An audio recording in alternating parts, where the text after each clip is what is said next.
Goedemiddag. Een 68-jarige skipper uit Doetinchem wordt net vervolgen in verband met de verdrinking van een 24-jarige vrouw. Het ongeluk gebeurde maaien verliezen hier op de Slettemermaar.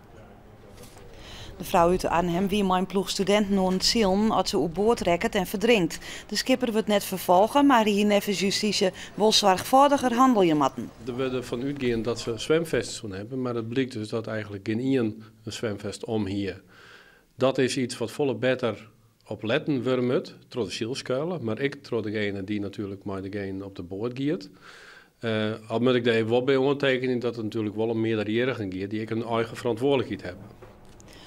Een 46-jarige man van de Westerheen wordt zo'n 2 dagen vermist. Het gaat om Lambert Haven. Hij is oranje die net op zijn werk kwam. Uit onderzoek had blijken dat er die jongens om 10 uur met de trein naar Ljouwert reizig is. Van dat moment af is er niet meer van hem vernaam. De familie van Lambert Haven maakt het hem grote zorgen en wil weten waar het er is. Wat meer informatie over de vermiste Westerheender had, kan contact opnemen met de politie. Je kunt bellen met 0900 8844 of anoniem met nummer 0800 000. Frieske bosken en natuurgebieden worden heel iets meer misbruikt als illegaal dumpplak voor afval. Staatsbosbeheer zal extra streng tafersjoch instellen. De boswachters van Staatsbosbeheer komen de vreemdste zaken zien. Soms liets.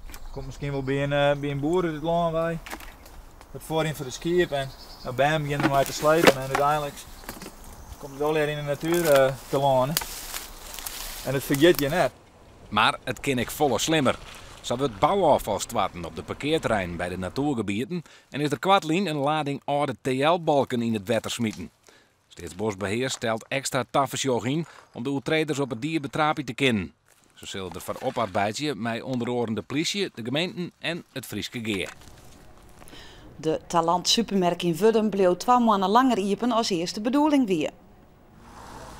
In steeds van 1 februari zal de winkel nu op 1 april sluiten. Zorgverlener Talant wil de mogelijke keper van de supermerk extra tijd aan om de zaak oer te nemen. Talant wil de winkel verkeerpje omdat hij net rendabel genoeg is. Er binnen 2 gadingmakkers voor de oername. Olivier van der Voort uit Elslo is uitroepend tot jongere van het jaar. Het gaat om een landelijke verkiezing van jongerenkranten 7 Days. Olivier verleert waar een hele Jelien een deel van zijn skonk troch een ongeluk met een hinder.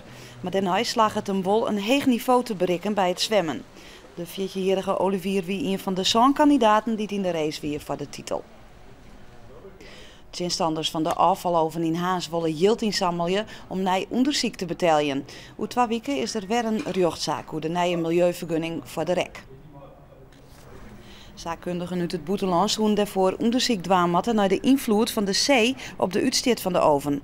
Want daar houdt omrin nou nevens gewoon hazers te meer rekken mee. Het nieuwe model dat heeft Nederland zelf gemaakt.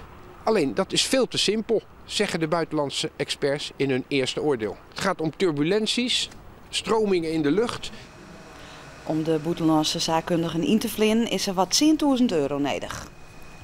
Via Friesland wil ik slachtoffers van bennen- en mensenhandel opvangen in haar nieuwe opvangplek De Veilige Vesten in Ljouwert. De Veilige Vesten gaat door 3 maanden open. Er zullen in eerste slachtoffers van loverboys en dwongen prostitutie opvangen worden. Hoe goed 3 mannen verhuizen via Friesland naar dit gebouw. Je wil de slachtoffers opvangen en behandelen.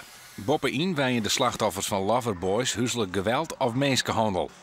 De ruimte kan ook gebruikt worden voor congressen hoe mensenhandel of bijgelijks eerwraak. Via Friesland had nog meer plannen. Er moet een multidisciplinair centrum voor bennen- en mensenhandel komen. Dat moet een nieuw gebouw hier op het terrein zijn, waar we de slachtoffers mensenhandel ook niet alleen opvangen, maar echt de goede behandeling en de begeleiding gaan geven. Het waardantaal en besluit joen en vannacht volgt de ruim bij een matige ontkrachtige wind uit het noordwesten. De temperatuur zakt naar zo'n 3 graden. Morgen is het meest bewolkt met wat ruim en letter buien. Middags misschien wat zinnen bij een temperatuur van nog 8 graden. Dus dit een hudde ontstormige westen- en noordwestelijke wind.